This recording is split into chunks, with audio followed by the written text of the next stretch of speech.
Las anécdotas de uso corriente no abundarán en este cuaderno, ya que al escribirlo no me propuse trazar la historia de un hombre, sino la de su alma.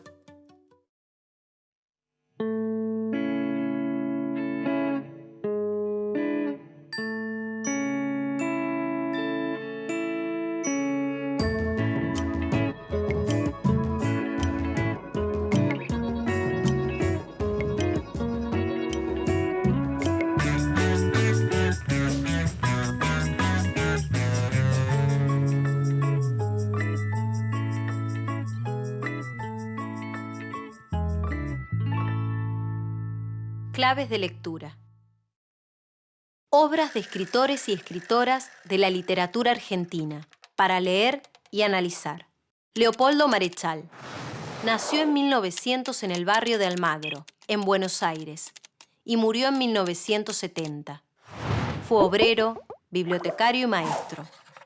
Colaboró con las revistas de la vanguardia porteña Proa y Martín Fierro, que experimentaban con el lenguaje y las formas artísticas. En los años 30, luego de sufrir una crisis espiritual, se definió como seguidor y practicante del catolicismo. Escribió para las revistas católicas Sol y Luna, Libra y Ortodoxia. A mediados de los 40, fue director general de Cultura y luego director de Enseñanza Artística durante el peronismo. Fue poeta, dramaturgo y ensayista. Sin embargo, hoy vamos a analizar sus novelas.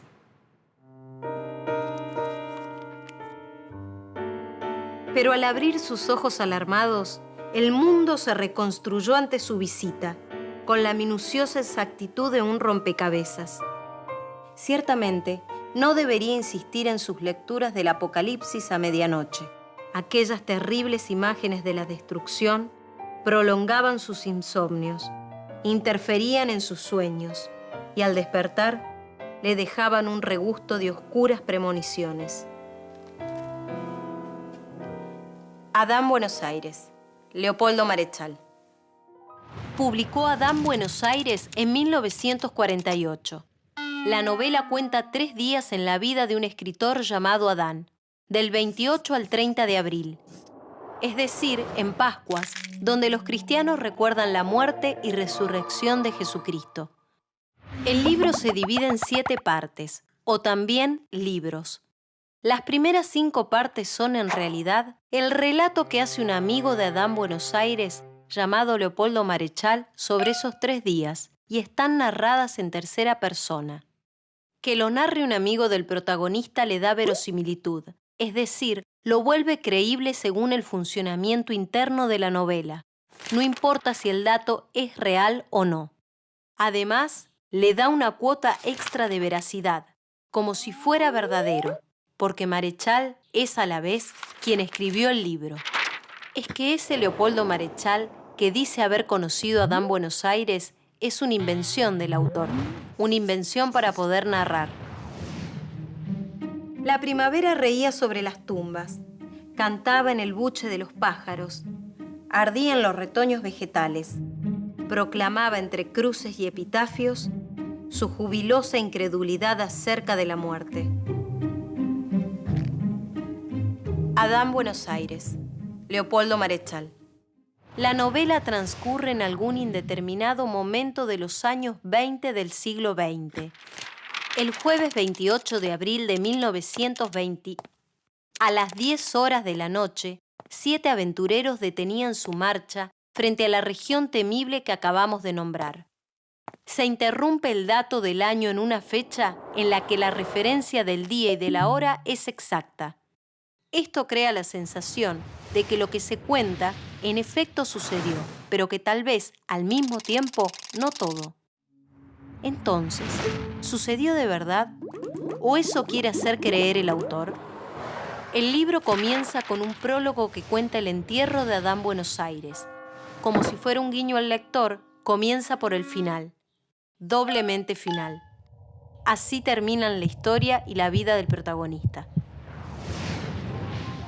Luego, harto de ver mi propio fantasma, en todas y cada una de mis reflexiones, comencé a frecuentar los dancings nocturnos de la calle Maipú, donde seres vacantes como yo, hembras de alquiler y tangos roñosos de melancolía intentaban construir una imposible arquitectura de júbilo. Adán Buenos Aires, Leopoldo Marechal. La novela juega con diferentes referencias a la Biblia y también con el nombre de la ciudad, Buenos Aires. Ese nombre remite a Santa María de los Buenos Aires, el nombre de la ciudad de Buenos Aires en el momento de su primera fundación. Y esa Buenos Aires de la novela está trabajada entre otras referencias como las del tango. Se escuchan tangos, se baila, hasta aparecen personajes que se pueden asociar con figuras del tango.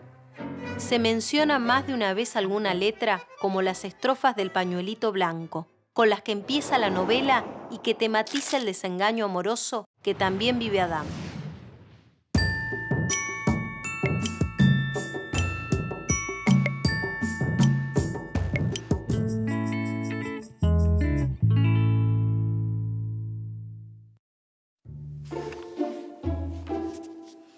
Entre los flagelos que azotan a Buenos Aires están estos fósiles mierdosos que, no habiendo llegado a ser jóvenes maduros, son viejos verdes a perpetuidad.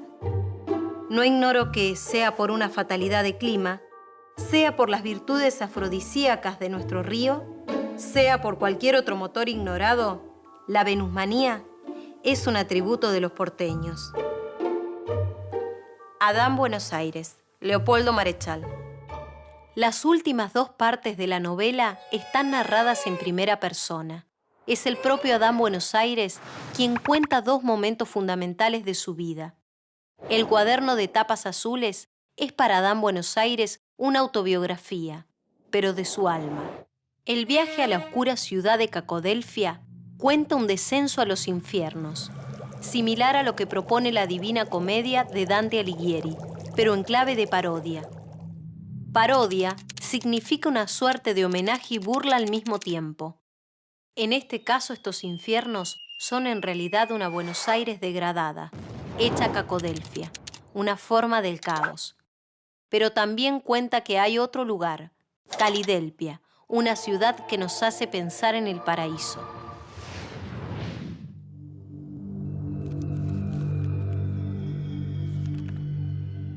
Por entre mugrientas cortinas de sarga, me llevó a una plataforma desde la cual el tercer infierno, en toda su anchura, se reveló súbitamente a mis ojos, a mis oídos y a mi olfato. En realidad, acabo de invertir el orden en que se dieron mis sensaciones, porque las primeras en ofenderse fueron mis narices, al recibir una tufarada nauseabunda. Adán Buenos Aires, Leopoldo Marechal. Su objetivo primordial fue el de confeccionar una novela contemporánea según las leyes de la epopeya clásica. Esto es, el modo en que se contaban las andanzas de los héroes en la antigua Grecia. También juega con lo que se presume es alta y baja cultura y con lo que se cree es espiritual y carnal. Y esto se vincula con los dos sentidos de la escatología. Por un lado, significa el estudio de los últimos momentos del hombre, como podría ser el Apocalipsis. En otro sentido, es el estudio de los excrementos. Y esos juegos recuerdan el Ulises de James Joyce, donde también se puede reconocer la mezcla de lo alto y lo bajo, de diferentes modos de referirse a la cultura occidental, transformando los sentidos de las figuras mitológicas o religiosas a expresiones impensadas que resulten extrañas. Solo un alma bruja como la de Severo Arcángelo pudo entresacar hombres y mujeres de tan diversos mundos para unirlos en un collar armónico y sentarlos a la mesa de un banquete que tanto se pareció a un aquelarre. El banquete de Severo Arcángelo, Leopoldo Marechal. El banquete de Severo Arcángelo es la última novela que publicó en vida. Aquí también se pueden encontrar referencias de otras obras, como El banquete de Platón. Uno de los temas más relevantes es la búsqueda de la verdad. En ese banquete lo que importa es la confabulación, la creación de fábulas y engaños para los que concurren a la reunión, y para los que no participan de ella. Megafono la guerra se publicó luego de su fallecimiento. Aquí la referencia a la Argentina y al pueblo es fundamental, sobre todo a lo que implicó para Marechal y, según su perspectiva, la censura y prohibición del peronismo desde 1955 hasta inclusive 1970.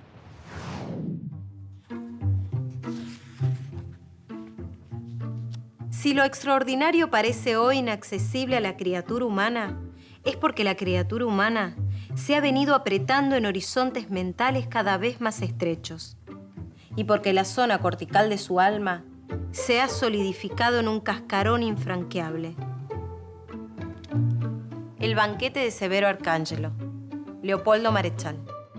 Leopoldo Marechal mezcló en su obra lo que algunos afirman que es alta cultura, lo que se supone más propio del espíritu, con lo que es baja cultura, lo más cercano al cuerpo, a la carne, a los instintos. En todas sus novelas, lo real y lo ficticio están en permanente intercambio. Marechal se volvió personaje camuflado de su novela más importante, Adán Buenos Aires, y en ella también contó el descenso a los infiernos. Fue ignorado y aclamado tanto por su literatura como por sus elecciones políticas. Usó la parodia para narrar y como un modo de pensar en la literatura, en sus escritores y personajes. Se vio inmerso en esas reflexiones e hizo de ellas parte de su mundo ficcional y no tan ficcional.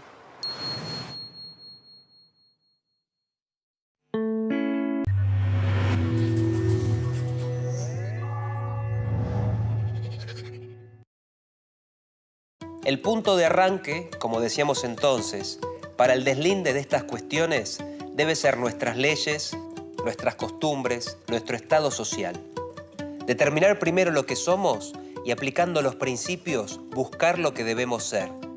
¿Hacia qué punto debemos gradualmente encaminarnos?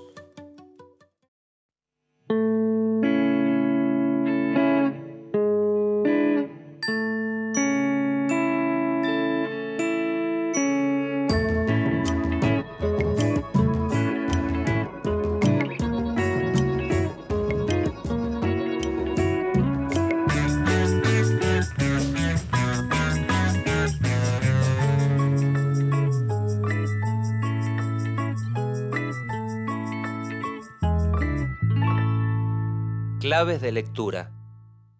Obras de escritores y escritoras de la literatura argentina para leer y analizar. Esteban Echeverría. Nació en 1805 en Buenos Aires y murió exiliado en Montevideo en 1851. Antes de terminar sus estudios, trabajó como dependiente de aduana.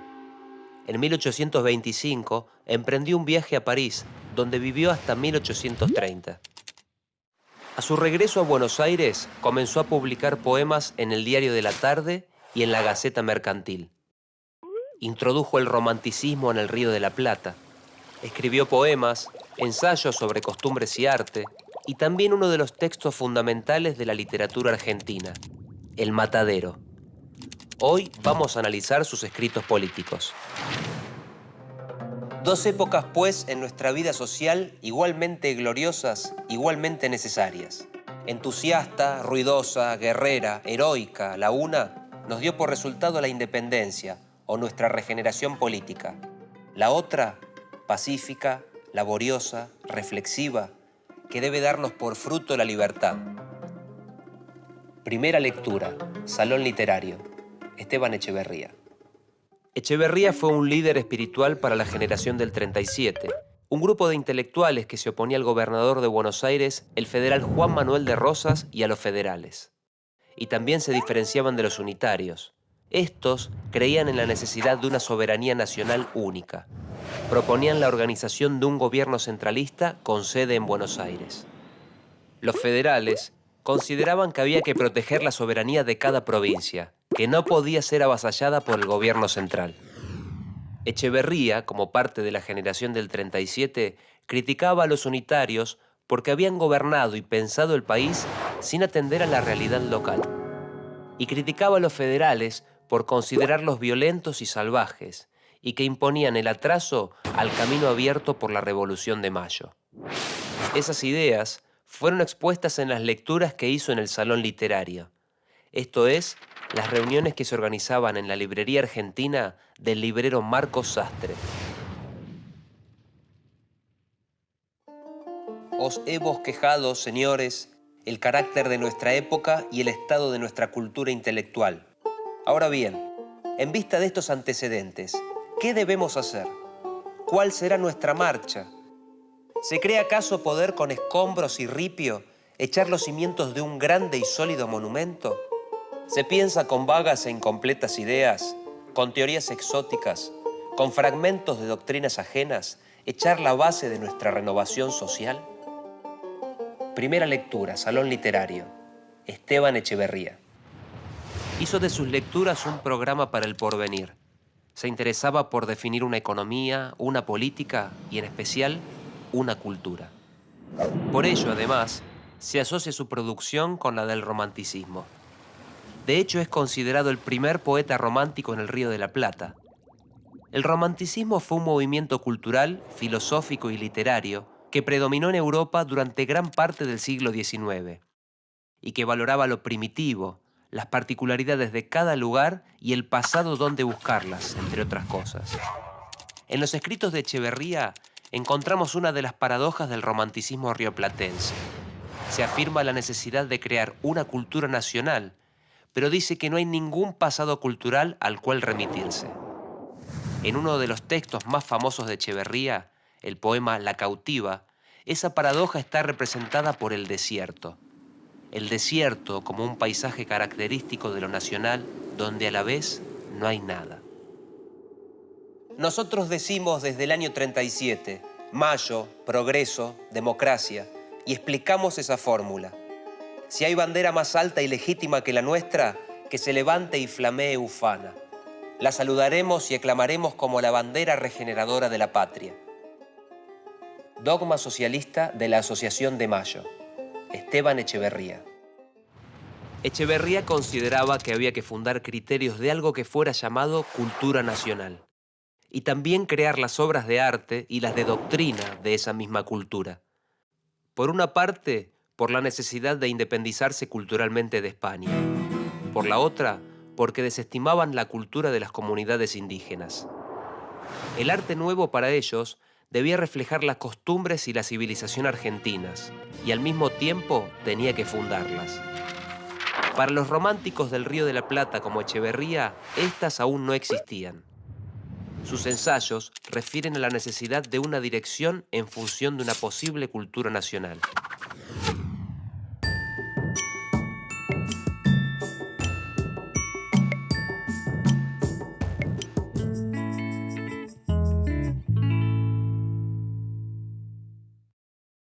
Sería, entre tanto, conveniente que todos nos ocupásemos en preparar los elementos de la nueva organización social que proyectamos y que ventilásemos aquellas cuestiones positivas que serán en lo porvenir de un interés más vital para la patria. Los principios son estériles si no se plantan en el terreno de la realidad, si no se arraigan a ella, si no se infunden, por así decirlo, en las venas del cuerpo social. Carta al vicepresidente de la Asociación Joven Argentina, Esteban Echeverría. Cuando el rosismo prohibió el salón literario, sus integrantes pasaron a formar en secreto la Asociación de la Joven Generación Argentina. Con sus integrantes en el exilio, esa asociación se llamó Asociación de Mayo. Para ella, Echeverría escribió las palabras simbólicas. Las palabras simbólicas sintetizaban los criterios bajo los cuales construir una nación y llevarla por la senda del progreso.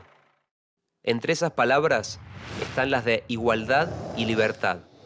También la importancia de Dios y de la religión como algo que mantendría unida a la comunidad. El sostenimiento de una continuidad con los ideales de la Revolución de Mayo, la lucha por la emancipación frente a las ideas y tradiciones españolas y la organización democrática, entre otras. 9. Continuación de las tradiciones progresivas de la Revolución de Mayo. 10. Independencia de las tradiciones retrógradas que nos subordinan al antiguo régimen. 11. Emancipación del espíritu americano. 12. organización de la patria sobre la base democrática. 13. Confraternidad de principios. Palabras simbólicas. Esteban Echeverría. Una de las claves para comprender estos escritos es tener en cuenta el momento en que fueron realizados y el peso y el significado de cada una de las palabras utilizadas. Esto lo podemos ver en el Dogma Socialista, texto que escribió a partir de las palabras simbólicas. Dogma quiere decir aquí credo, una suerte de consignas que había que seguir para llevar a cabo ciertos proyectos de nación. Socialista, en principio quería decir en ese momento que era propio de la sociedad, y esto lo diferencia de su significado actual vinculado a un cuerpo de ideas y a un partido político. Socialista también quería decir que el progreso era una ley que definía cualquier acción política. Conserva, por lo mismo, este escrito su carácter de provisorio en todo aquello que no es fundamental como principio, porque en nada ha variado la situación de nuestro país y porque progresistas en política como en todo, nunca fue nuestro ánimo aferrarnos en un sistema exclusivo y condenarnos a la inmovilidad, o lo que es lo mismo, a la muerte, cuando todo se moviese y aspirase a progresar alrededor nuestro. Dogma socialista de la Asociación de Mayo. Esteban Echeverría. El dogma socialista tenía una introducción que llegó a ser muy famosa, titulada Ojeada retrospectiva, sobre el movimiento intelectual en El Plata desde el año 37. Una ojeada es un vistazo, una forma de mirar panorámica, y algo retrospectivo es mirar hacia atrás, evaluar el pasado. Estaba dedicada a los mártires de su generación, quienes habían luchado y muerto contra Rosas. También la ojeada era una forma de plantarse hacia el futuro. Una de las frases más recordadas de todo el dogma socialista evalúa cómo construir una cultura nacional. Dice que es necesario tener un ojo puesto en las entrañas de nuestra sociedad y el otro mirando hacia el progreso de las naciones, a Europa. Pediremos luces a la inteligencia europea, pero con ciertas condiciones. El mundo de nuestra vida nacional será a la vez nacional y humanitario. Tendremos siempre un ojo clavado en el progreso de las naciones y otro en las entrañas de nuestra sociedad. Dogma socialista. Esteban Echeverría. Echeverría fue poeta, ensayista, doctrinario. Introdujo el romanticismo en el Río de la Plata, un movimiento cultural, filosófico y literario que predominó en Europa durante gran parte del siglo XIX. El desierto fue la temática de su poema más famoso, La cautiva, y fue la primera vez que se incorporó una idea de paisaje como paisaje nacional a la literatura argentina. A través de esta obra definió lo nacional en relación a ese desierto. Fue un referente de la generación del 37 que luchaba contra Rosas y se consideraba heredera de los ideales de la Revolución de Mayo.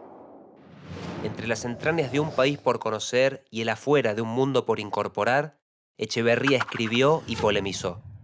Se desesperó por encontrar las palabras que pudieran dirigir las acciones más eficaces para terminar con el rosismo, para encauzar una regeneración que tuviera a la libertad, a la igualdad y al socialismo entre sus principales ejes. Palabras que tenían sus propios significados en el siglo XIX, distintos de los del siglo XX y XXI. Palabras y significados que estaban en lucha.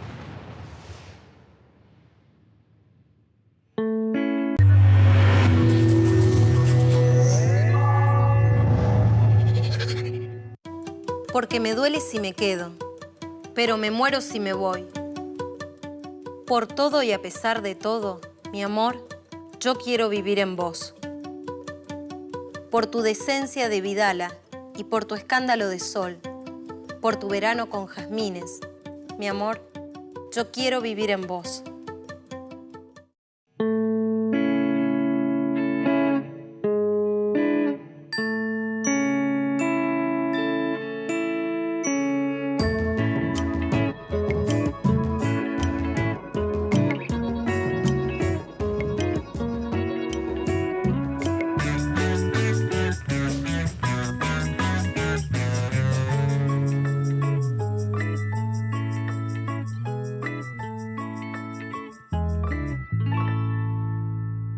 Claves de lectura. Obras de escritores y escritoras de la literatura argentina para leer y analizar. María Elena Walsh. Nació en 1930 en Ramos Mejía, Buenos Aires, y murió en 2011 también en Buenos Aires. Fue escritora y letrista.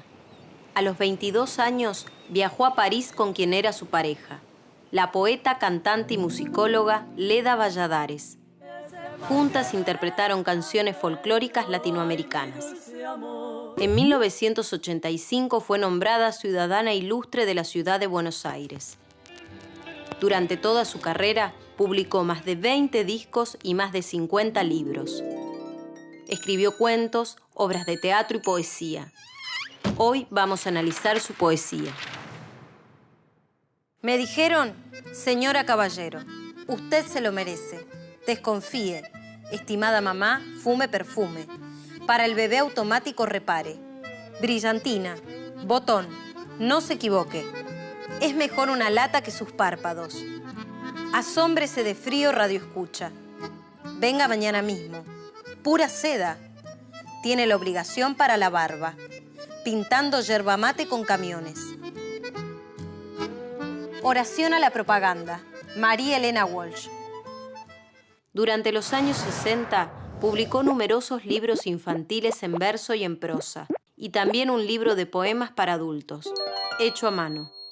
Lejos del neorromanticismo de sus primeros textos, este se caracterizó por utilizar un lenguaje cotidiano y recursos similares a los de los textos infantiles disparatados. En esos últimos libros, sus textos, además de gozar de una intención poética, seria o reflexiva, tienden a parodiar y criticar algunos modos de funcionamiento de la sociedad. En la sección Bronca, escribió poemas de denuncia que, mediante la ironía, protestan contra todo tipo de injusticias. La que sufren las mujeres a causa del machismo, la que padecen los ciudadanos comunes por el mal funcionamiento de la burocracia y la que provocan con su accionar los gobernantes autoritarios de Latinoamérica, entre otras. Ánimo nos daremos a cada paso. Ánimo compartiendo la sed y el vaso. Ánimo que, aunque hayamos envejecido, siempre el dolor parece recién nacido. Porque la vida es poca y la muerte mucha. Porque no hay guerra, pero sigue la lucha. Siempre nos separaron los que dominan. Pero sabemos hoy que eso se termina. Canción de Caminantes. María Elena Walsh. Entre 1968 y 1978 realizó un espectáculo unipersonal de canciones para adultos con una marcada intención crítica y de denuncia social. Eran casi canciones de protesta. Las letras de esas canciones se publicaron en 2 volúmenes titulados Juguemos en el Mundo y Cancionero contra el Mal de Ojo. Varias de estas canciones se convirtieron en un símbolo de la lucha social por la paz, la democracia y los derechos civiles. Como La Cigarra, Canción de cuna para un gobernante, Oración a la justicia y Canción de caminantes, entre otras. Estos temas también introdujeron tópicos hasta entonces inéditos en la música popular argentina, como por ejemplo el peronismo y la emigración. Tantas veces me mataron, tantas veces me morí. Sin embargo, estoy aquí, resucitando. Gracias doy a la desgracia y a la mano con puñal, porque me mató tan mal y seguí cantando. Tantas veces me borraron, tantas desaparecí. A mi propio entierro fui, sola y llorando.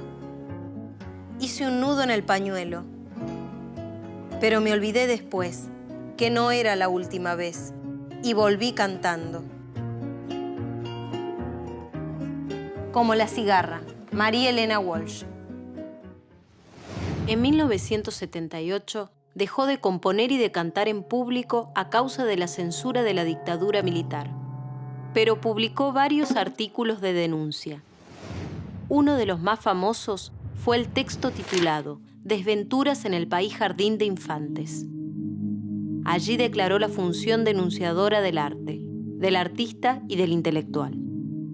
Criticó la censura de la dictadura comparando el país con un jardín de infantes, en el que las personas somos como niños y no podemos decir lo que pensamos o imaginamos. A partir de ese texto, la excluyeron de los medios de comunicación que estaban en manos del Estado. Con la vuelta de la democracia, en 1984, publicó los poemas. En ese libro reunió la totalidad de su producción en verso para adultos.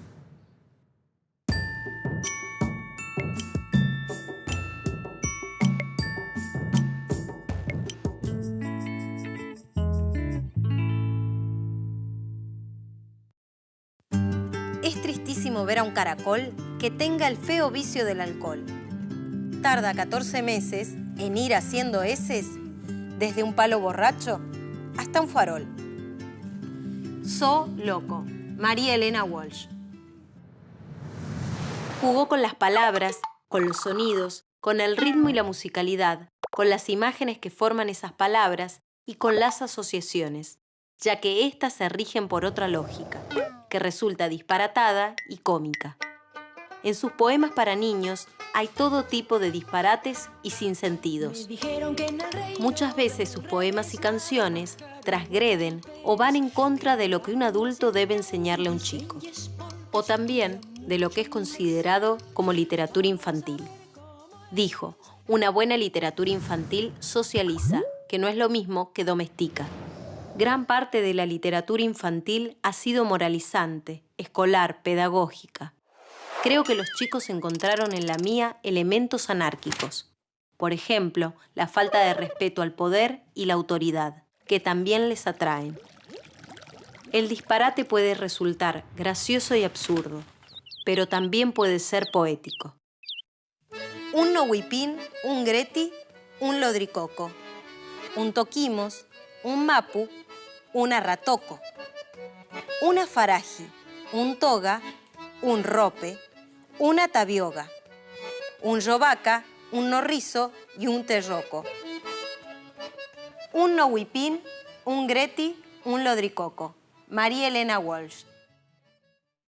Descubrió el sinsentido en las letras y músicas de la canción popular folclórica hispanoamericana e inglesa, como los limericks, poemas de una estrofa de 5 versos rimados, o las coplas, formas poéticas de 4 versos que se entonan con el acompañamiento de una guitarra. Estos géneros comparten el significante, la materialidad sonora de las palabras, que generalmente determina el sentido de lo que se dice. Estas canciones se rigen por el ritmo de los versos y de las palabras. El sonido y las repeticiones forman las rimas, y el significado de lo que se dice se libera. También se desestabiliza la coherencia y la relevancia de los textos o de los discursos. Es un uso del lenguaje totalmente distinto al que se usa en la mayor parte de los ámbitos de la vida. Son juegos del lenguaje, y también son juegos con el lenguaje, como si no fuera necesaria ninguna finalidad comunicativa. El mismo lenguaje es el material para jugar. Conmigo te equivocaste, de programa y de canal. Me tomaste por tu abuela, que aguantó sin pestañear.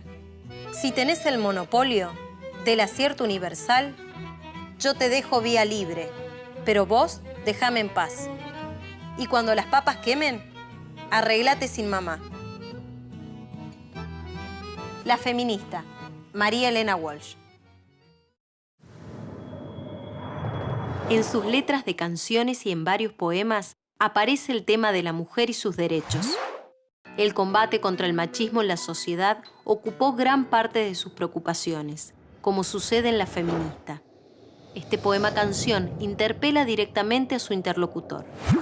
En este caso, ese interlocutor es el hombre prototípico que minimiza las capacidades de la mujer y se cree superior a ella. Una caracterización de hombre muy frecuente en las letras de tango. Entre los literatos se suele considerar, de una manera un tanto despectiva, la actividad de escribir para niños.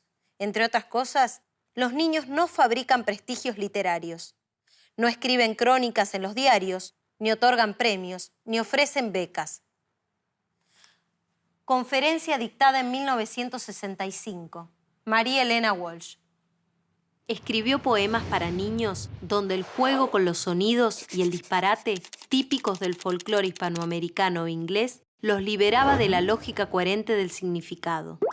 Así, producían sentidos inesperados que resultaban muy novedosos en la literatura infantil de ese momento.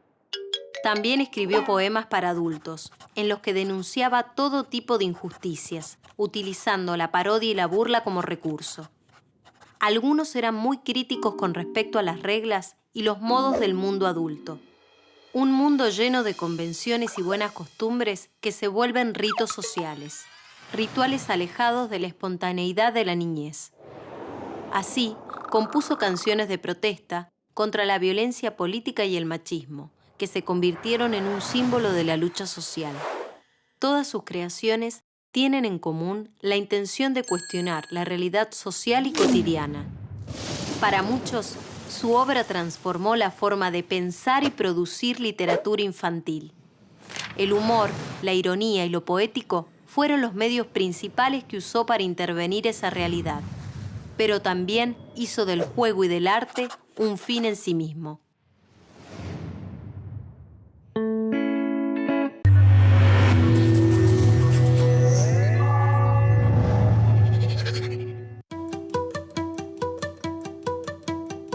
Es tu ilusión suprema de joven soñadora ser la joven mora de un antiguo poema, la joven cautiva que llora, llena de amor y de sistema, la luna enemiga que te sugiere tanta mala cosa y de mi brazo cordial te desliga, pone un detalle trágico en tu intriga de pequeño mamífero rosa.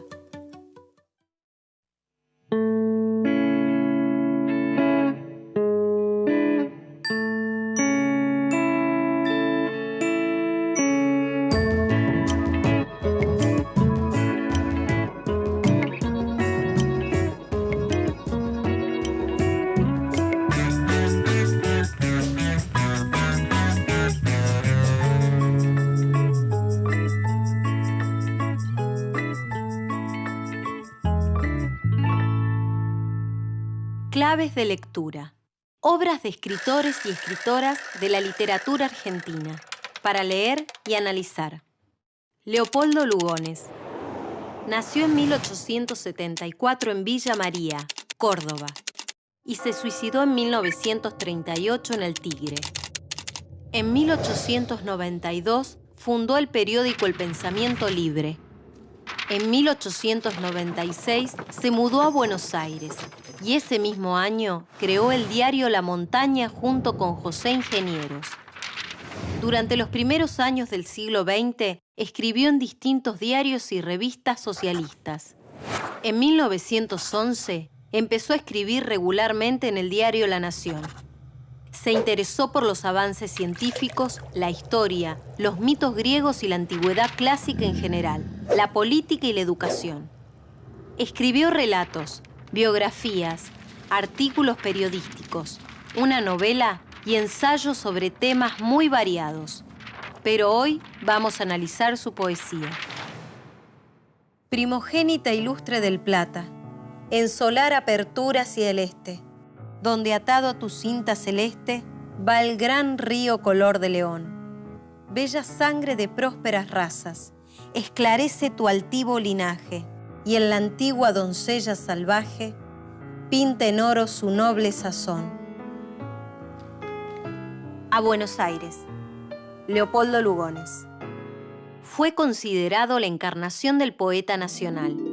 Se lo reconoce como uno de los poetas modernistas más influyentes del Río de la Plata. El modernismo fue un movimiento literario que implicó sobre todo la poesía de América Latina. Buscando independizarse de la cultura española, los poetas latinoamericanos tomaron como modelo escritores franceses de la corriente simbolista para renovar sus técnicas y sus concepciones. Uno de los fundamentos centrales de la poética de Lugones fue renovar y enriquecer el lenguaje. En su época, la pregunta por la identidad argentina era un interrogante central. Lugones creía que debía construir un idioma nacional. Su libro de poemas, Odas Seculares, tiene la patria como tema principal. y fue escrito para celebrar el primer centenario de la Revolución de Mayo.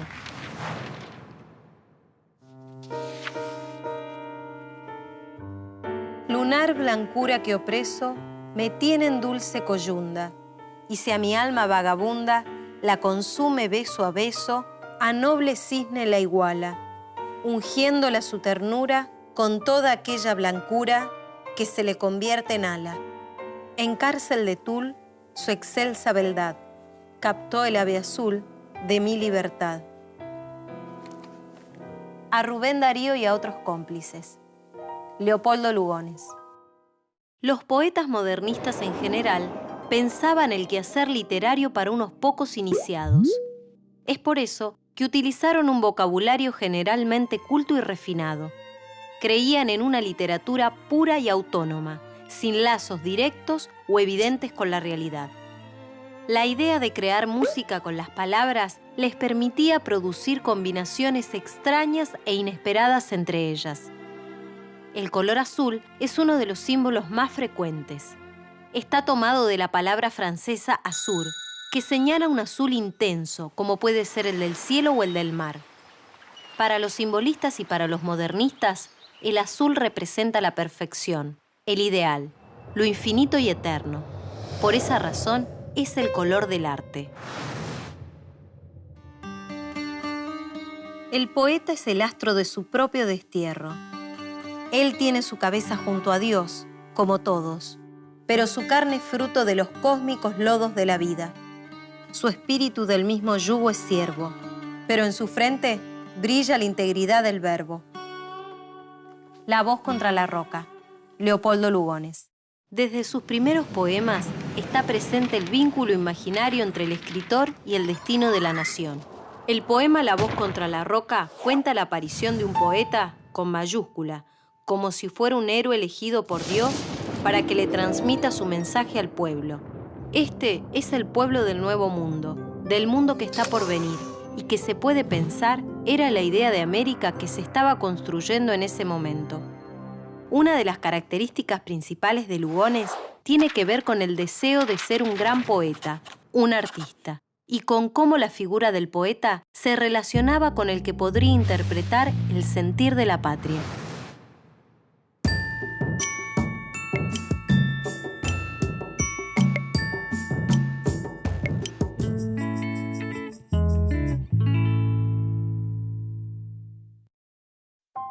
Pueblo, sé poderoso, sé grande, sé fecundo. Ábrete nuevos cauces en este nuevo mundo. Los siglos te desean, pero tu alma está oscura todavía. La llama divina que fulgura sobre el total esfuerzo de las razas no brilla en tu cabeza. El árbol duerme aún en la semilla, mas la semilla en lo hondo del porvenir vegeta.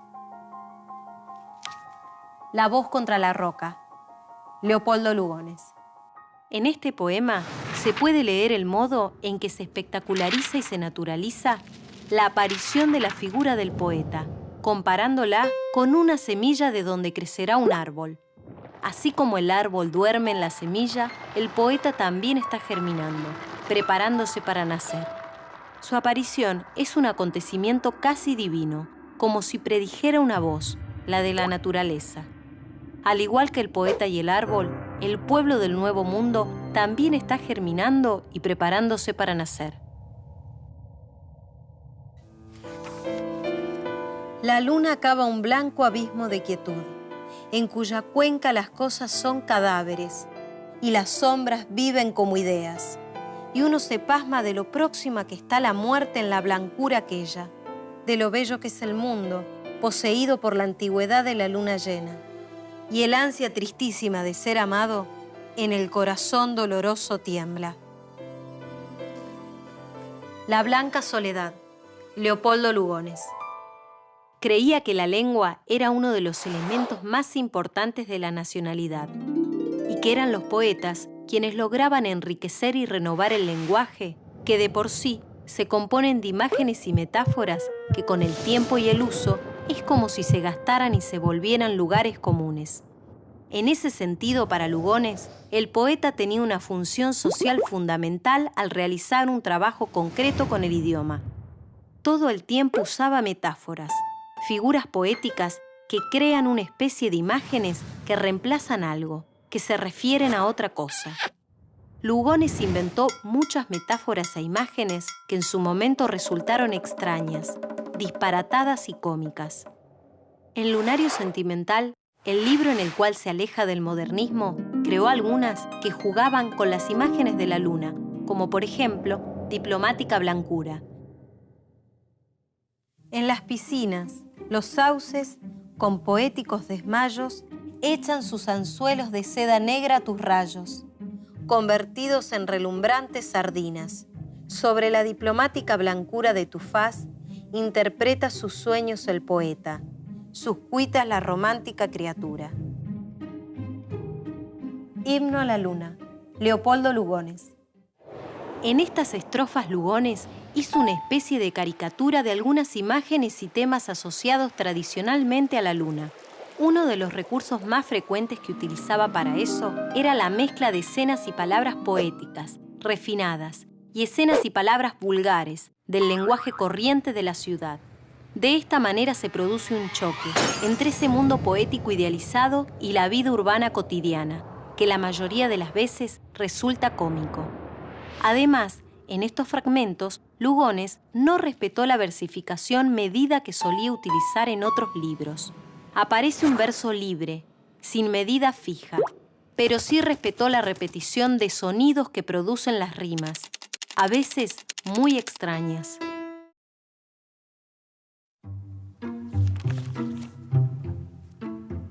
El lugar común es malo, a causa de que acaba perdiendo toda significación expresiva por exceso de uso.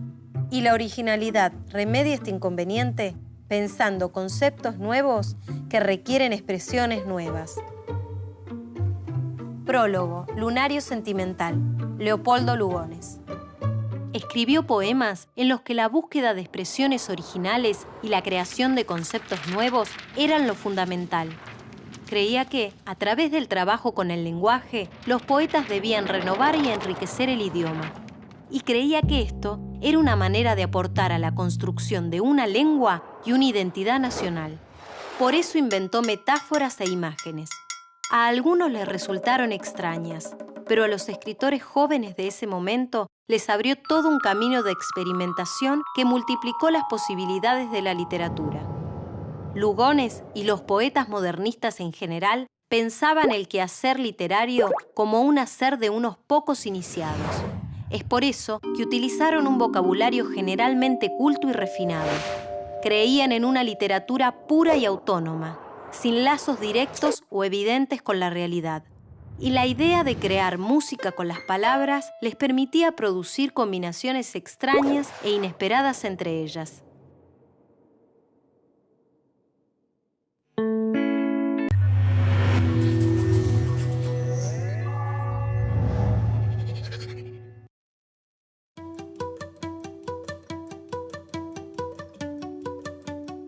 Mire esta vaca, Serafín, musa inspiradora de miles de composiciones escolares, y ahora es acusada de traficante de colesterol por el naturismo apátrida.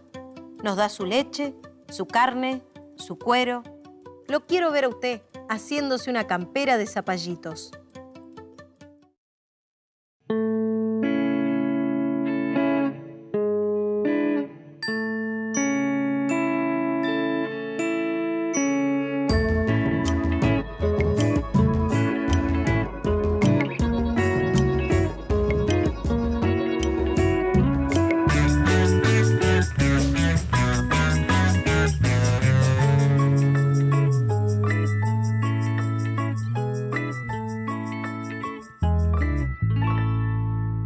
Claves de lectura. Obras de escritores y escritoras de la literatura argentina, para leer y analizar. Roberto Fontana Rosa. Nació en Rosario en 1944 y murió en la misma ciudad en 2007. Comenzó trabajando en una agencia de publicidad y como ilustrador en la revista Boom. Más tarde ilustró para la revista cordobesa Hortensia, donde apareció Inodoro Pereira, el renegado. Publicó en las revistas Satiricón, Mengano, Humor Registrado y en el diario Clarín. Adaptó a historieta clásicos de la literatura, como La Odisea y Moby Dick. También algunos de sus cuentos, como pasa con Ulpidio Vega, que apareció en el número 3 de la revista Fierro. Fue colaborador creativo de Lelutier. Escribió crónicas deportivas, novelas, guiones de cine y cuentos. Pero hoy vamos a analizar sus historietas.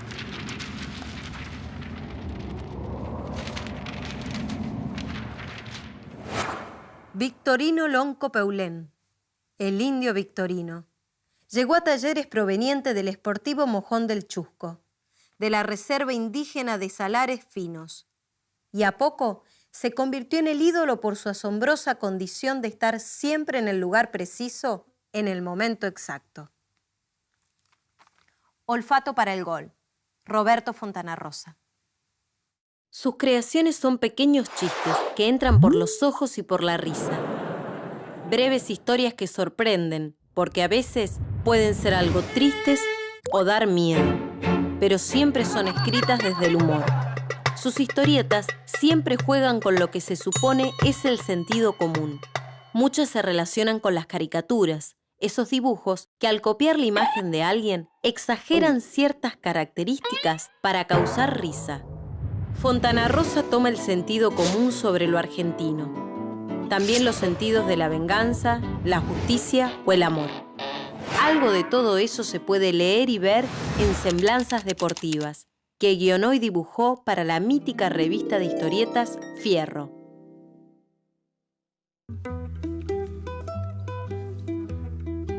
También dicen que el ombú no es un árbol, que es una hierba. Y él sigue ahí, altivo, sin reparar en falsos encasillamientos. Inodoro Pereira, Roberto Fontana Rosa.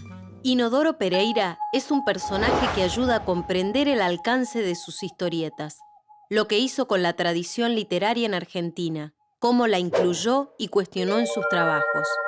Inodoro Pereira se parece al gaucho Martín Fierro, creado por José Hernández para contar las penas y luchas de los hombres seminómades de la Pampa Argentina durante gran parte del siglo XIX.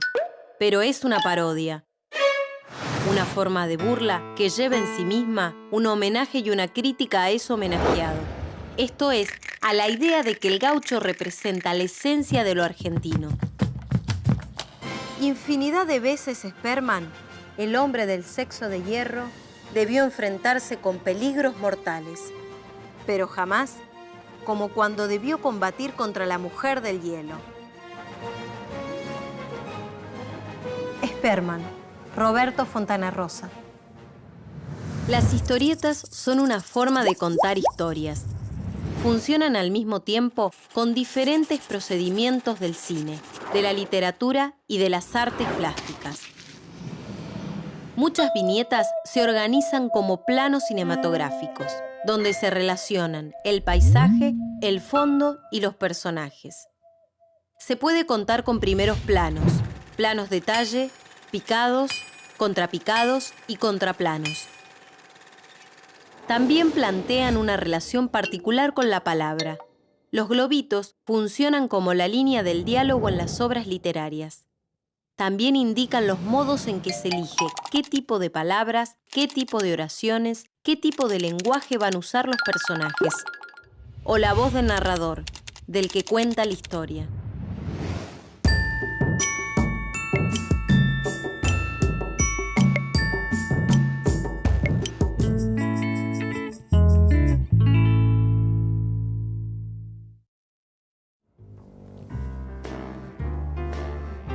Mirá hasta dónde salpicó la sangre, Mut.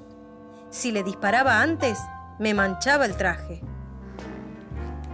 Buggy el aceitoso, Roberto Fontana Rosa.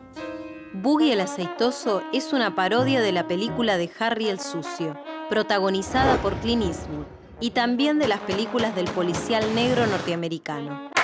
En esas películas, que a la vez se relacionan con las novelas del policial negro, el protagonista siempre es un detective privado que persigue a los criminales, pero que en general usa los mismos métodos que ellos.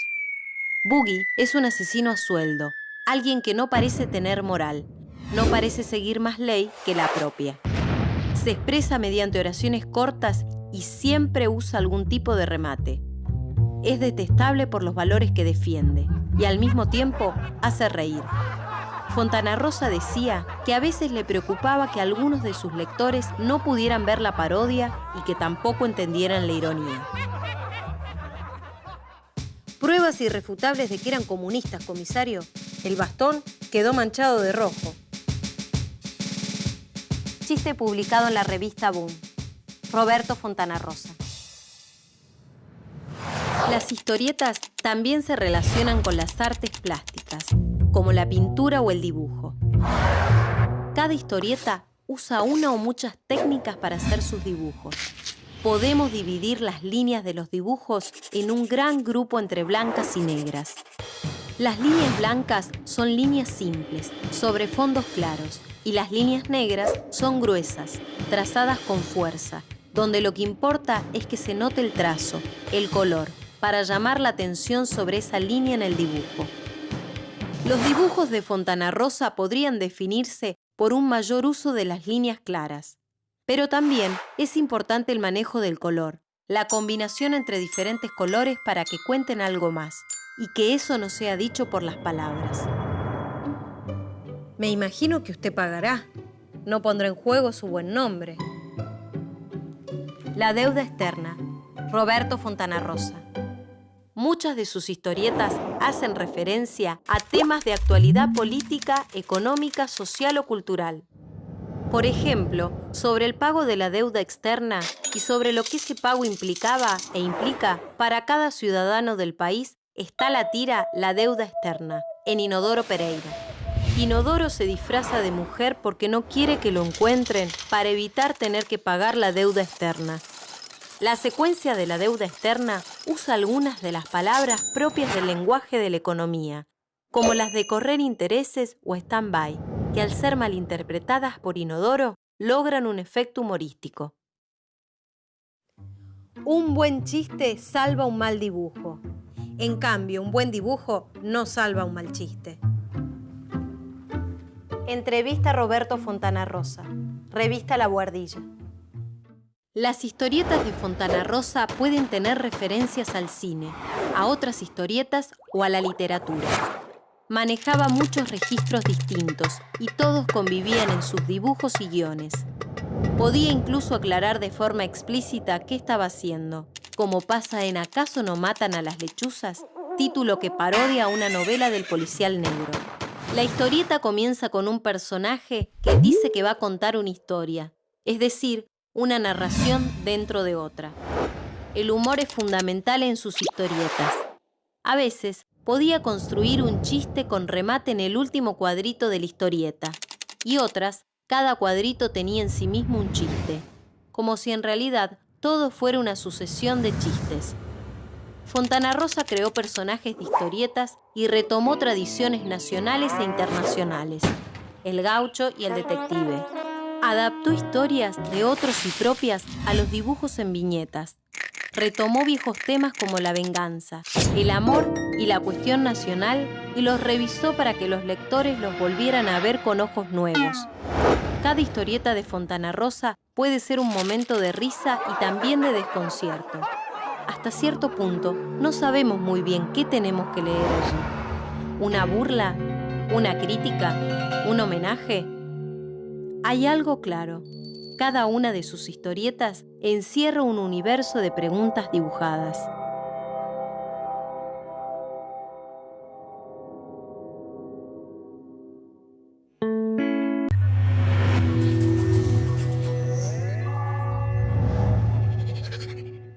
Estas cartas no ofrecen mayor interés, salvo una fechada en Cartagena el 13 de agosto de 1822, en que el Libertador refiere detalles de su entrevista con el general San Martín. Inútil destacar el valor de este documento en el que Bolívar ha revelado, siquiera parcialmente, lo sucedido en Guayaquil.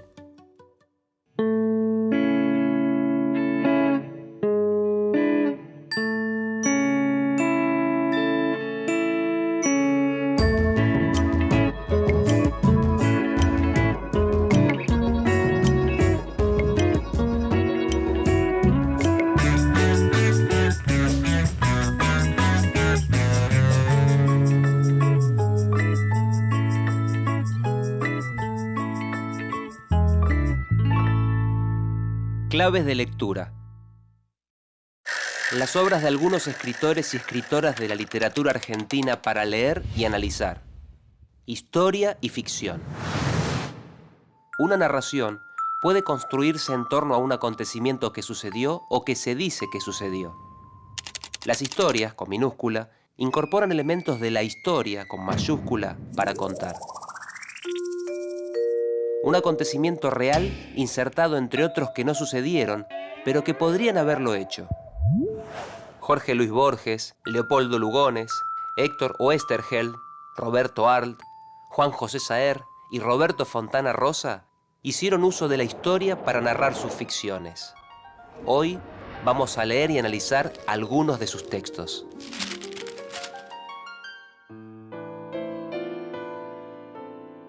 Levantaron el cadáver tan ligero que aparentaba un pollito. Reclináronlo en un catre bajo el crepúsculo techado por nubarrones de cinabrio espeso, como un suntuoso plafón. Y uno de los montoneros, reverenciándolo, mojó sus dedos en el coágulo de la herida y con ademán sombrío se santiguó por la señal de la patria. Alerta. Leopoldo Lugones. En muchos casos partía de un hecho histórico para contar una ficción. De esta manera conseguía una ficción que tenía a la historia como la que garantizaba la realidad de esos hechos. En la Guerra Gaucha, Lugones quería contar qué pasaba en las guerras de la independencia contra España, en las primeras décadas del siglo XIX, y quería detenerse en la acción de las montoneras, las cuales luchaban sin ser un ejército regular y seguían, en el caso de Salta, el liderazgo del gaucho Martín Miguel de Güemes. Las montoneras, Güemes y las guerras de la independencia habían sucedido, aunque los personajes de la Guerra Gaucha no son necesariamente reales. Para que mi relato se entienda, tendré que recordar brevemente la curiosa aventura de ciertas cartas de Bolívar que fueron exhumadas del archivo del doctor Avellanos, cuya historia de 50 años de desgobierno, que se creyó perdida en circunstancias que son del dominio público, fue descubierta y publicada en 1939 por su nieto, el doctor Ricardo Avellanos. Guayaquil, Jorge Luis Borges. En sus cuentos nos encontramos no solo con personajes o hechos argentinos reales, sino también con referencias directas a la historia universal. Casi siempre menciona escritores o filósofos y cita sus obras. En otras ocasiones hace alusión a obras literarias sin mencionarlas directamente. Pero a veces las citas no son comprobables. En algunos cuentos, lo que parece una biografía es en verdad una ficción, es decir, una construcción, un invento, que toma la forma de una biografía de un personaje que nunca existió.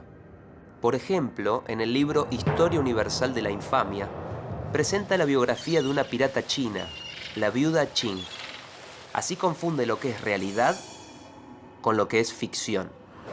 Podemos pensar que cada cuento de Borges parece una pequeña enciclopedia, pero nunca estamos seguros de si su información es verídica. Sí, intervendremos nosotros, los militares. Diremos que, en vista de la poca capacidad del gobierno para defender las instituciones de la patria, el capital y la familia, nos apoderaremos del Estado, proclamando una dictadura transitoria. Todas las dictaduras son transitorias para despertar confianza. Los 7 locos, Roberto Arlt. A veces pareciera que la ficción se adelanta a lo que después será considerado un hecho histórico.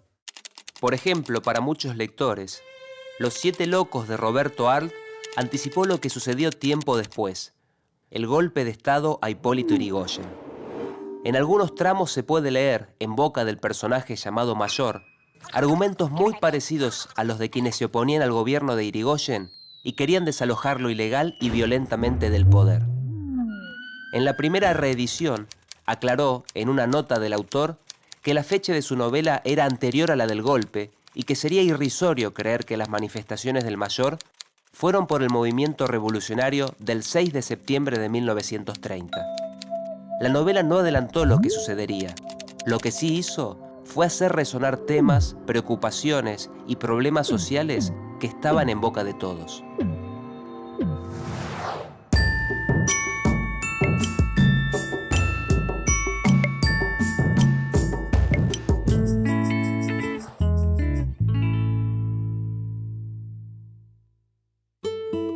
Llamamos libros al sedimento oscuro de una explosión que cegó en la mañana del mundo los ojos y la mente y encaminó la mano, rápida, pura, al almacenar recuerdos falsos para memorias verdaderas. El arte de narrar. Juan José Saer. Como dice el poema, la literatura tiene la capacidad de seleccionar y ordenar recuerdos falsos, creando memorias como si fueran verdaderas. Otras veces utiliza memorias verdaderas combinándolas con recuerdos falsos. La novela histórica es un gran ejemplo de esto. Determinados sucesos considerados históricos en un lugar o para una comunidad ingresan como parte de un relato específico. En él, hombres y mujeres que realmente existieron conviven con otros que son ficcionales, pero cuyas características y comportamientos podrían haber sido tal como se los narra. En la literatura argentina hay muchos ejemplos de novela histórica. Uno de ellos es Soy Roca, de Félix Luna. Allí se cuenta la vida de quien fue presidente de la República, consolidador del Estado Nacional y líder de la masacre de indígenas independientes del sur en 1879. El héroe verdadero del Eternauta es un héroe colectivo, un grupo humano. Refleja así, aunque sin intención previa, mi sentir íntimo. El único héroe válido es el héroe en grupo, nunca el héroe individual, el héroe solo. Prólogo a la primera edición de El Eternauta. Héctor Germán Oesterhel. Las ficciones pueden hacernos pensar que los protagonistas de los hechos históricos son muchos más que uno solo. Que la construcción o destrucción de ciudades, las batallas, las revoluciones, las luchas por la independencia tienen muchos más protagonistas que algunos pocos hombres. Que hay mujeres y hombres, hoy anónimos, que estuvieron ahí presentes. Así, por ejemplo, nos lo hace pensar Héctor Germán Oesterhel. La historieta narra una invasión extraterrestre a la Tierra y la resistencia por parte de los terrícolas. Es una aventura que le sucede a hombres comunes que se enfrentan a hechos extraordinarios. Una aventura en la que el héroe es colectivo. Como es de público conocimiento, ahora aún más debido al escándalo con la General Motors, Irak carece de petróleo. En efecto, la falta de tan preciado elemento ha sido suplida a través de generaciones y generaciones de sufridos nativos por un compuesto semi-elaborado cuya receta tan solo pudo conocerse a mediados de 1972, cuando la franja de Gaza ardía bajo las orugas de los tanques egipcios. El espejismo de Abd al-Qadash, Roberto Fontana Rosa. En ocasiones, las referencias históricas ayudan a lograr un efecto humorístico. Por ejemplo, en el caso de Roberto Fontana Rosa, el humor en sus cuentos también está construido en función de referencias que se acumulan para dar veracidad al relato. Así sucede en la historia El espejismo de Abd al-Qadash. El título adelanta lo que pasa con el error, porque se puede pensar que un espejismo es justamente ver algo donde no hay nada. El cuento está plagado de referencias que podrían suponerse verídicas, como la crisis del petróleo en 1973, o como la existencia de petróleo en Irak. A la vez, hace de esa referencia una cuestión a poner en duda, porque afirma lo contrario.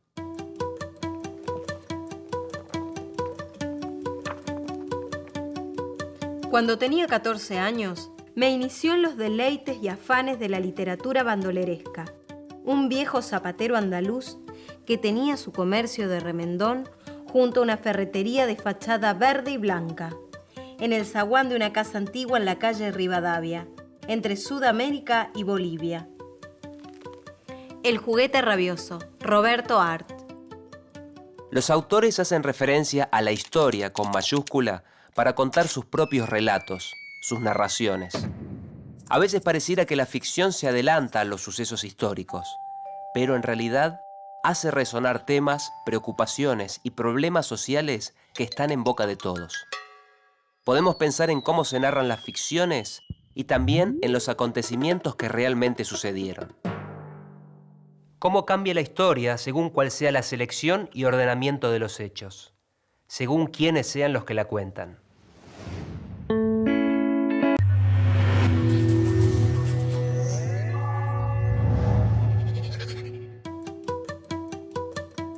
El propósito que lo guiaba no era imposible, aunque sí sobrenatural. Quería soñar un hombre, quería soñarlo con integridad minuciosa e imponerlo a la realidad. Con alivio, con humillación, con terror, comprendió que él también era una apariencia, que otro estaba soñándolo.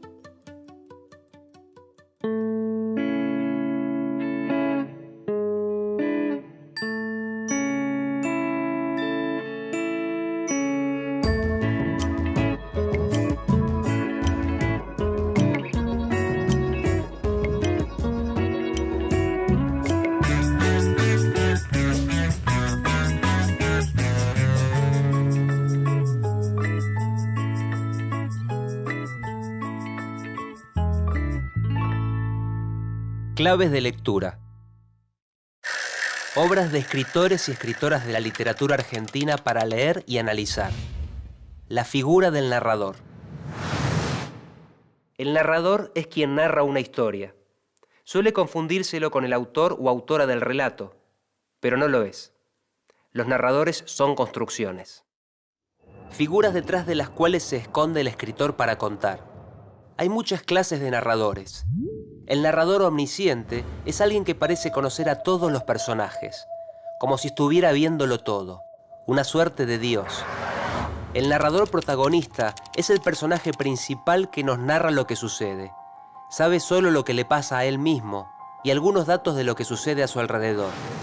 Otras veces es alguien que fue testigo de un hecho, o alguien a quien le contaron una historia y que a su vez nos la cuenta.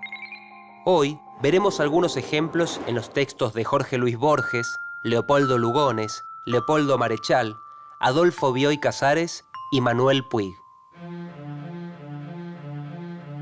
En la parte inferior del escalón, hacia la derecha, vi una pequeña esfera tornasolada, de casi intolerable fulgor.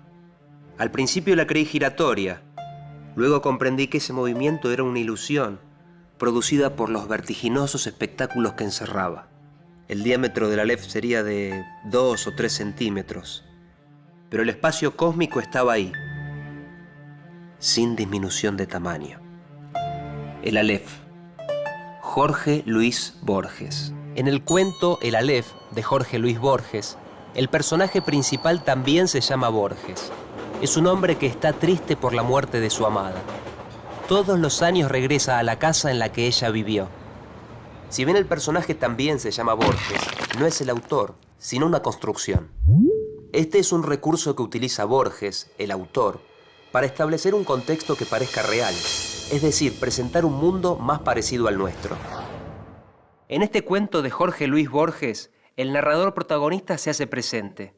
Es este personaje quien narra desde la primera persona del singular, es decir, desde el yo. Cuando recobré la conciencia, ante mí, en un rincón del aposento, había una forma. Y esa forma era un mono, un horrible animal que me miraba fijamente. Desde entonces no se aparta de mí. Lo veo constantemente. Soy su presa. A donde quiera que él va, voy conmigo, con él. Está siempre ahí. Me mira constantemente, pero no se le acerca jamás. No me muevo jamás. Un fenómeno inexplicable. Leopoldo Lugones. En este cuento, el narrador también es testigo de la historia que le cuenta otra persona. Cita las palabras de ese otro que le contó lo que vivió. Un fenómeno inexplicable narra la historia de un desdoblamiento. Un sujeto que se desdobla en dos. Es él y una sombra que funciona independientemente de él. La sombra, además, es la figura de un mono. La forma en que se cuenta lo que le sucede a este personaje vuelve visible el rol del narrador, cómo esta figura puede aclarar o volver más confuso el relato. En Un fenómeno inexplicable se muestran los diferentes usos de las personas gramaticales, el yo y el él. Se evidencia cómo el narrar desde cada punto de vista modifica lo que está siendo contado. La explicación es evidente. En varios mundos casi iguales, varios capitanes Morris salieron un día a probar aeroplanos. Nuestro Morris se fugó al Uruguay o al Brasil. Otro, que salió de otro Buenos Aires, hizo unos pases con su aeroplano y se encontró en el Buenos Aires de otro mundo. La trama celeste. Adolfo Bioy Casares. En los cuentos de Bioy Casares encontramos narraciones enmarcadas. Son relatos que se encuentran enunciados dentro de otro mayor. Este tipo de narraciones nos hacen dudar de quién contó la historia y de si esa historia es la que realmente pasó. En La trama celeste, alguien transcribe unas cuantas páginas escritas a máquina que se titulan Las aventuras del capitán Morris. A su vez, quien cuenta esas aventuras es el doctor Carlos Alberto Servián, quien por su parte las escuchó del capitán llamado Irineo Morris.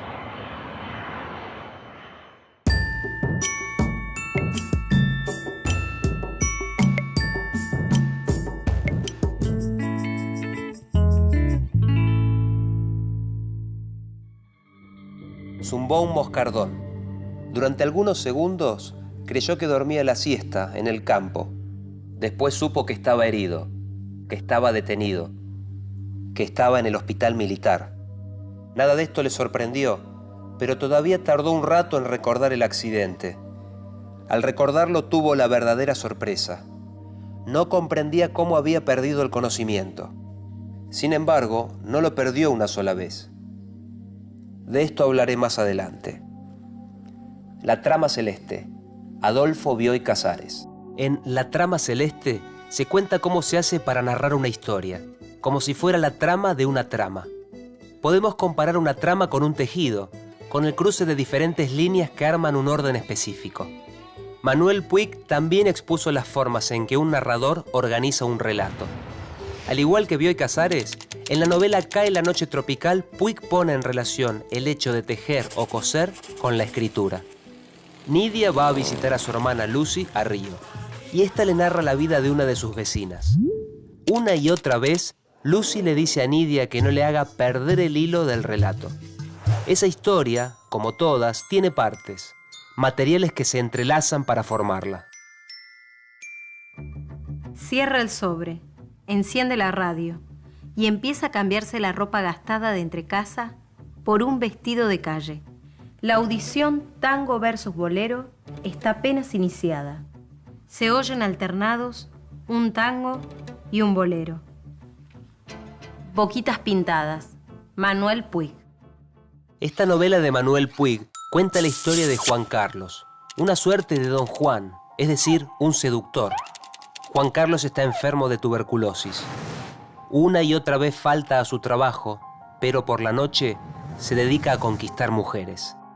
El narrador de Boquitas Pintadas extrae y ordena fragmentos de radionovelas, informes de la policía y recortes de revistas e incorpora esas fuentes a la narración, relacionándolas con lo que le sucede a los personajes. Es un narrador que ordena materiales externos para producir el relato. Algunos, como el título y los epígrafes, son los paratextos de la narración. Las anécdotas de uso corriente no abundarán en este cuaderno, ya que al escribirlo no me propuse trazar la historia de un hombre, sino la de su alma. Adán Buenos Aires, Leopoldo Marechal. A veces una misma historia puede tener más de un narrador, como sucede con la novela Adán Buenos Aires de Leopoldo Marechal. La novela cuenta 3 días en la vida de un escritor llamado Adán. Primero lo hace desde el punto de vista de un narrador testigo, y luego desde el propio Adán, es decir, el protagonista. El libro se divide en 7 partes, o también libros. Las primeras 5 partes son, en realidad, el relato que hace un amigo de Adán Buenos Aires, llamado Leopoldo Marechal, sobre esos 3 días, y están narradas en tercera persona. Que lo narre un amigo del protagonista le da verosimilitud, es decir, lo vuelve creíble según el funcionamiento interno de la novela. No importa si el dato es real o no. Ese Leopoldo Marechal que dice haber conocido a Adán Buenos Aires es una invención del autor, una invención para poder narrar. ¿Pero qué estoy escribiendo hoy? Esto es pura chismografía. Basta, no tengo nada edificante que decir, así que mejor será callarme. La traición de Rita Hayworth. Manuel Puig. Borges y Marechal usaron sus propios nombres para los narradores de sus cuentos. A veces una misma historia puede tener más de un narrador, como en la novela Adán Buenos Aires. O un narrador puede extraer y ordenar fragmentos de radionovelas, informes de la policía y recortes de revistas. La narración también puede estar enmarcada, como pasa en La trama celeste de Adolfo Bioy Casares. Y quizá confundamos quién cuenta qué cosa. Voces, personas gramaticales, testigos y protagonistas. Alguien cuenta una historia. Alguien nos introduce en el mundo que construye un relato. ¿Quién? ¿Quién es?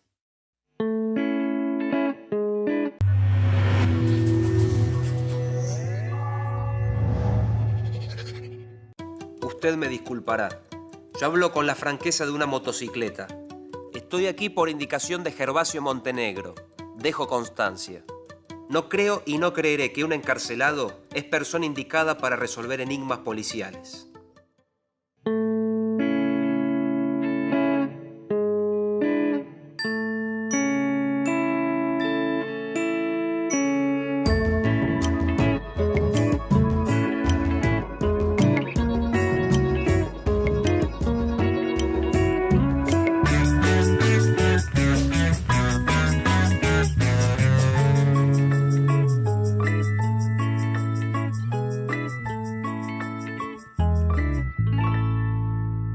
Claves de lectura. Obras de escritores y escritoras de la literatura argentina para leer y analizar. El policial. En este género literario siempre hay algo que debe ser descubierto. Un enigma, un misterio. Esto puede ser un crimen, el motivo que lo originó o su ejecutor. El policial puede relacionarse con otros géneros, como el fantástico o el periodismo. Por ejemplo, Policiales es una sección en los diarios. Para algunos, el policial es un género relacionado con el crecimiento de las ciudades. Las personas dejan de estar cerca, ya no se conocen, se vuelven anónimas. Todos podemos ser asesinos, monstruos. Todos podemos ser sospechosos. En el género policial, los crímenes no siempre se resuelven, no siempre se atrapa al criminal. A veces la verdad solamente sale a medias. En Argentina varios autores han escrito policiales. Entre ellos encontramos a Jorge Luis Borges, Adolfo Bioy Casares, Juan José Saer, Roberto Fontana Rosa y Rodolfo Walsh. Hoy vamos a leer algunos de sus textos. No hay que buscarle tres pies al gato, decía Treviranus blandiendo un imperioso cigarro. Todos sabemos que el Tretarca de Galilea posee los mejores zafiros del mundo. Alguien, para robarlos, habrá penetrado aquí por error. Yarmilonsky se ha levantado. El ladrón ha tenido que matarlo. ¿Qué le parece? La muerte y la brújula. Jorge Luis Borges. En el cuento La muerte y la brújula de Jorge Luis Borges, le asignan un caso a un investigador. Tiene que resolver un crimen que en realidad es parte de una serie de crímenes que empezaron hace unos meses. Este cuento posee algunas características del policial clásico. El detective es un hombre inteligente y observador. Para resolver los enigmas, usa razonamientos deductivos. Sus conclusiones derivan de encadenamientos lógicos. La cábala es una tradición mística judía que Borges conocía muy bien y que es fundamental en otros de sus cuentos. Como es un cuento policial, no contamos el final, pero sí les decimos que el asesino es un maestro en crear laberintos de información y de datos, de pistas. Los lectores accedemos al destino del detective.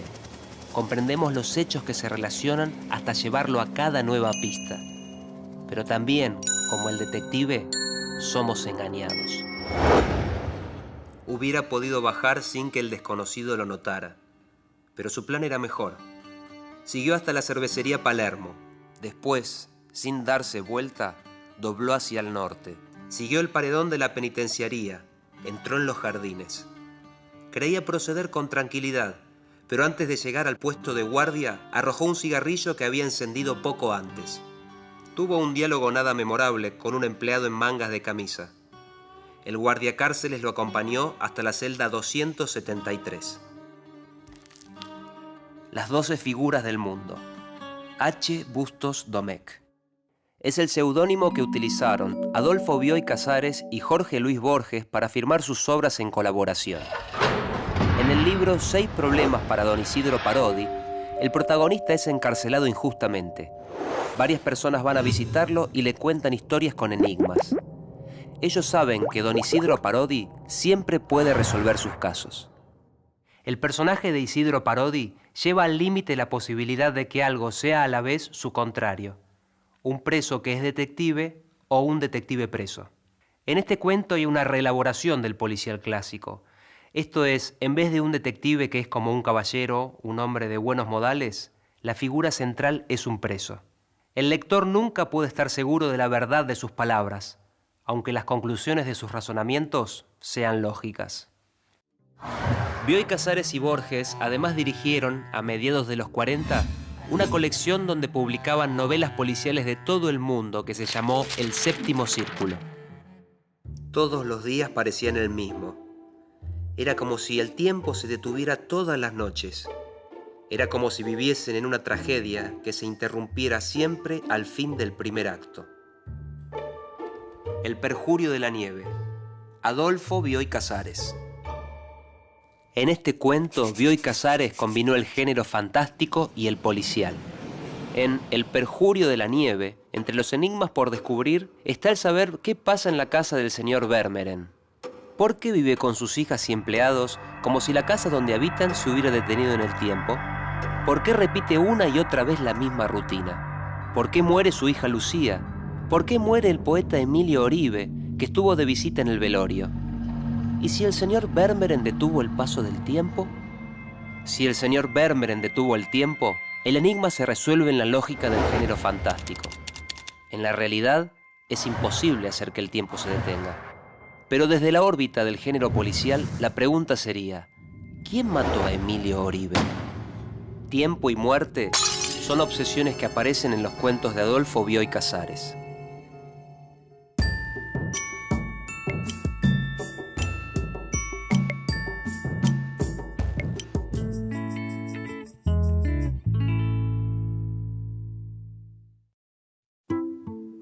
Me dijo que había ido a cazar con la mujer y la nena a Colastiné Norte, en la camioneta del Molino, que de vuelta habían parado en un despacho de bebidas, que a la salida, después de una discusión, le pegó 2 tiros. Cicatrices. Juan José Saer. Cicatrices, de 1969, es una novela en la que se destaca el proyecto estético de Saer ligado al objetivismo. Es decir, que en sus obras busca captar situaciones de la realidad como si ésta estuviera filtrada por el lente u objetivo de una cámara cinematográfica. En literatura, eso implica privilegiar los elementos objetivos de la realidad, como los sucesos y las cosas, e intentar filtrar los elementos subjetivos, como los pensamientos y las emociones. En Cicatrices se desarrolla una trama policial de una manera muy particular. Se trata de un crimen narrado desde 4 puntos de vista diferentes. El policial se vuelve así un género extraño. Al desarticularse el punto de vista, las pistas se vuelven difíciles de seguir. Mirá hasta dónde salpicó la sangre, Mut. Si le disparaba antes, me manchaba el traje. Buggy el aceitoso. Roberto Fontana Rosa. La historieta Buggy el aceitoso, de Roberto Fontana Rosa, es una parodia de las películas de Harry el Sucio, protagonizadas por Clint Eastwood, y también de las películas del policial negro norteamericano. En esas películas, que a la vez se relacionan con las novelas de este género, el protagonista siempre es un detective privado que persigue a los criminales, pero que en general usa los mismos métodos que ellos. Buggy es un asesino a sueldo, alguien que no parece tener moral, no parece seguir más ley que la propia. Se expresa mediante oraciones cortas y siempre usa algún tipo de remate. Es detestable por los valores que defiende y al mismo tiempo hace reír. Fontana Rosa decía que a veces le preocupaba que algunos de sus lectores no pudieran ver la parodia y que tampoco entendieran la ironía. La primera noticia sobre la masacre de José León Suárez llegó a mis oídos en la forma más casual, el 18 de diciembre de 1956. Era una versión imprecisa, propia del lugar, un café, en que la oí formulada. De ella se desprendía que un presunto fusilado, durante el motín peronista del 9 y 10 de junio de ese año, sobrevivía y no estaba en la cárcel. Operación Masacre, Rodolfo Walsh. Algunas veces las investigaciones periodísticas se vuelven investigaciones policiales. El periodista se transforma en una suerte de detective. Por ejemplo, esto pasa en la investigación periodística que hizo Walsh y que tituló Operación Masacre. En esa investigación demostró cómo las fuerzas del gobierno militar que derrocó a Perón en 1955 fusilaron un año después a un grupo de civiles acusados de conspiración. Y pudo descubrirlo siguiendo una pista. Alguien le había comentado, hay un fusilado que vive. El policial denuncia como medio de ilustrar las relaciones entre el poder, la verdad, el crimen y la ley. Porque lo que sabe Libraga es que eran unos cuantos y los llevaron a fusilar, que eran como 10 y los llevaron, y que él y Giunta estaban vivos. Operación Masacre, Rodolfo Walsh. El género policial puede relacionarse con otros géneros, como el género fantástico, o con el periodismo. Policiales es una sección de los diarios. El crítico Ricardo Piglia decía que siguiendo las modificaciones de la figura del detective, podían seguirse las modificaciones y diferentes estilos del policial. Los escritores que hoy analizamos escribieron policiales, imaginaron figuras de detectives. Borges y Bioy Casares apostaron por los engaños razonados. Walsh fue corriéndose cada vez más hacia la denuncia directa. Saer desarticuló los puntos de vista. Fontana Rosa hizo su versión paródica del policial. El policial puede plantearse como forma de razonar, como método para resolver un misterio, y también como denuncia de las relaciones entre el poder, la verdad, el crimen y la ley.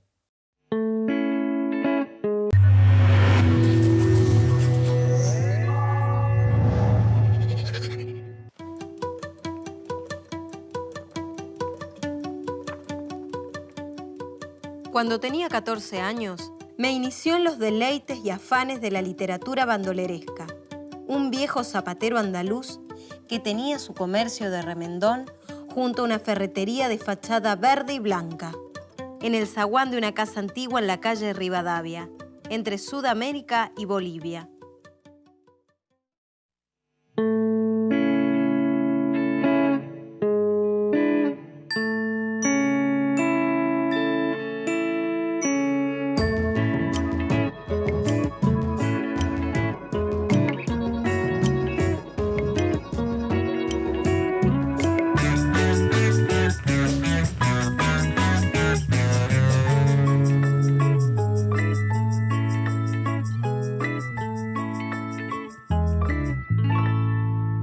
Claves de lectura. Obras de escritores y escritoras de la literatura argentina, para leer y analizar. Roberto Art. Nació en el barrio de Flores, Buenos Aires, en 1900 y murió en 1942. Fue hijo de inmigrantes, de madre italiana y de padre polaco. Trabajó como ayudante en una librería, como pintor de brocha gorda, como mecánico, corredor de comercio y ojalatero. También como cronista de policiales en el diario Crítica entre 1926 y 1927. En 1928 trabajó en el diario El Mundo como escritor de una especie de cuadros de costumbres llamados Aguafuertes. El escritor Ricardo Guiraldes fue su amigo y una suerte de mentor. Escribió cuentos, crónicas, aguafuertes y obras de teatro, pero hoy vamos a analizar sus novelas. Recuerdo que, durante una semana, caminé 6 horas por día inútilmente. Aquello era inverosímil. No vendí 1 kilo de papel en el trayecto de 45 leguas. Desesperado, entraba a verdulerías, a tiendas y almacenes, rondaba los mercados, hacía antesala a farmacéuticos y carniceros, pero inútilmente. El juguete rabioso, Roberto Arlt. Se vinculó con los escritores de izquierda porteños y con quienes eran parte del Grupo Boedo. Los grupos Boedo y Florida reunieron artistas que compartían determinadas concepciones del arte y de la relación entre el arte y la sociedad, y que también compartían la edición y publicación de revistas. Algunos escritores participaron en ambos grupos. Los de Boedo pensaban que la literatura debía denunciar las injusticias de la sociedad y además transformarla. Se sentían artistas comprometidos con el arte, pero también con esa transformación, muchos de ellos vinculados al Partido Comunista. Los de Florida sostenían que el arte no era un mero reflejo de la sociedad, que no debía valorarse en función de si era más o menos fiel a los problemas sociales o de si los denunciaba, sino que tenía sus propias leyes, y eso hacía la diferencia entre buenas o malas obras. Es menester saber las miserias de esta vida puerca. Comer el hígado que en la carnicería se pide para el gato y acostarse temprano para no gastar el petróleo de la lámpara. El juguete rabioso, Roberto Arlt. Su debut novelístico fue con El juguete rabioso, que originalmente iba a llamarse La vida puerca, si no fuera por su amigo Guiraldes. Figura como una de las primeras novelas urbanas de Argentina. Está armada por las memorias de su protagonista, Silvio Astier, fanático de unos folletines cuyo personaje principal se llama Rocambole y dice aprender de esos textos hasta cómo leer, cómo robar y cómo escribir. Silvio Astier es un lector y un ladrón, y a la vez se vuelve un delator, un traidor, alguien que quiere experimentar la sensación de humillarse, de ser una especie de Judas, el que traicionó a Cristo. La ciudad, la urbe, no es el fondo donde se recortan sus pasos. Sin la ciudad, Astier no existiría como personaje. Quien comenzó este feroz trabajo de humillación fue mi padre. Cuando yo tenía 10 años y había cometido alguna falta, me decía: mañana te pegaré. Siempre era así, mañana. ¿Se dan cuenta? Mañana. Los 7 locos, Roberto Arlt. La importancia de la ciudad es vital en Los 7 locos y en su continuación, Los lanzallamas. Juntas son la novela del complot, del armado de una sociedad secreta en Buenos Aires para destruir y crear una nueva sociedad. Y a la vez plantean todo el tiempo que quizá lo que haya como último sentido de las cosas sea un sinsentido, donde todo se reduzca a un artificio, una falsedad. A veces la ciudad que cuentan parece irreal, como un delirio. Es la novela donde se siguen las andanzas de un hombre que dice ser el mayor humillado de todos los humillados. Remo Augusto Erdosheim, un hombre que sigue también las andanzas de otros locos, como el astrólogo Huergueta, aunque nunca queda claro quiénes son exactamente esos locos, ni cuántos son en realidad.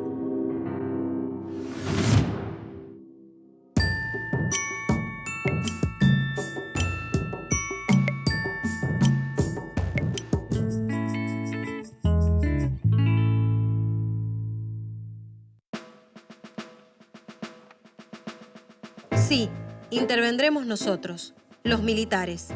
Diremos que, en vista de la poca capacidad del gobierno para defender las instituciones de la patria, el capital y la familia, nos apoderaremos del Estado, proclamando una dictadura transitoria.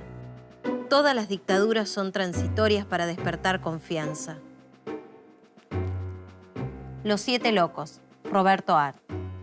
Los 7 locos se publicó antes del golpe de Estado contra el gobierno del radical Hipólito Yrigoyen en 1930.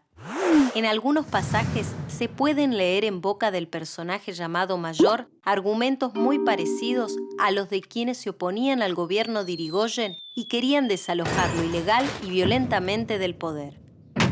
En la primera reedición, aclaró en una nota del autor que la fecha de su novela era anterior a la del golpe y que sería irrisorio creer que las manifestaciones del Mayor fueron inspiradas en el movimiento revolucionario del 6 de septiembre de 1930.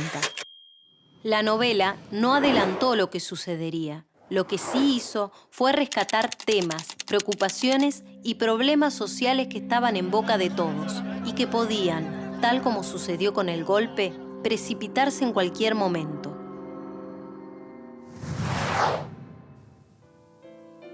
El pueblo vive sumergido en la más absoluta ignorancia.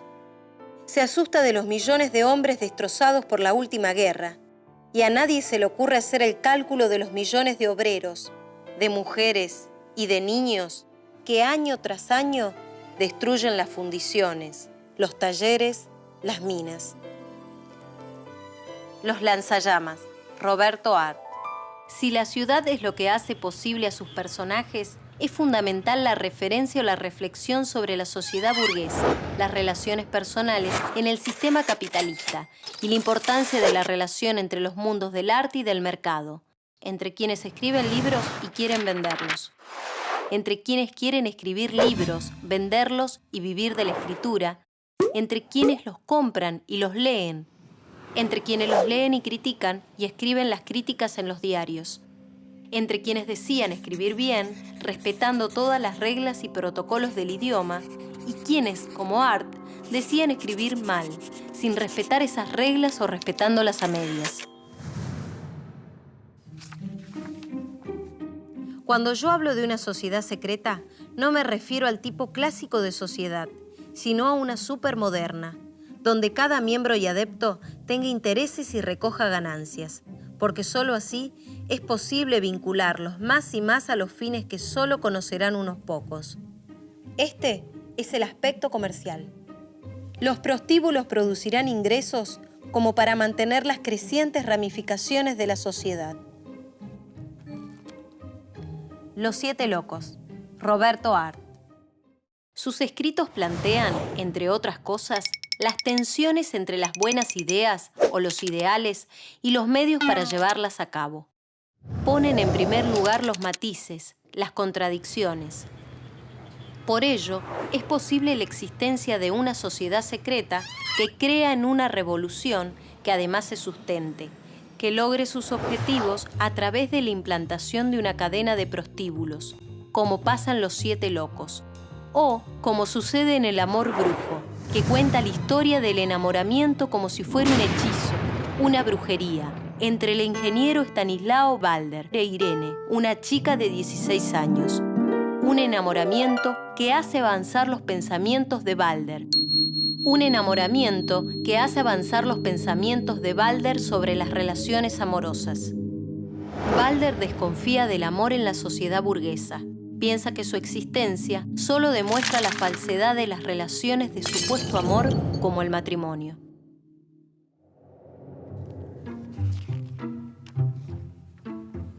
Cuando se tiene algo que decir, se escribe en cualquier parte, sobre una bobina de papel o en un cuarto infernal. Dios o el diablo están junto a uno, dictándole inefables palabras. Prólogo a Los lanzallamas, Roberto Arlt. Roberto Arlt se vinculó con los escritores de izquierda porteños y con quienes eran parte de Boedo. Su debut novelístico, El juguete rabioso, figura como una de las primeras novelas urbanas de la Argentina. La importancia de la ciudad es vital en toda su obra. Fue inventor, y algunas de sus narraciones tienen como tema los inventores, que sueñan con salvarse, hacerse millonarios y volverse muy reconocidos. Inventores de máquinas, pero también aquellos que sueñan con sociedades nuevas, con el futuro, a veces fracasados, a veces humillados. Sus novelas siempre suponen el mercado, el dinero, el mundo de la literatura y el mundo del trabajo al mismo tiempo. unos y otros están estrechamente vinculados. Construyó ciudades literarias llamadas Buenos Aires, que parecían decir todo lo que Buenos Aires ocultaba de sí, mucho de aquello que quedaba fuera de la vista de sus propios habitantes. Imaginó personajes peleados con el mundo, con los hombres y solo reconciliados con la humillación. Personajes que dudan de las buenas intenciones de la sociedad en la que viven. Personajes que necesitan la ficción y los inventos de historias para sobrevivir. Personajes que también producen ficciones y artificios. Personajes que actúan de acuerdo a lo que leen. Arlt también imaginó lectores.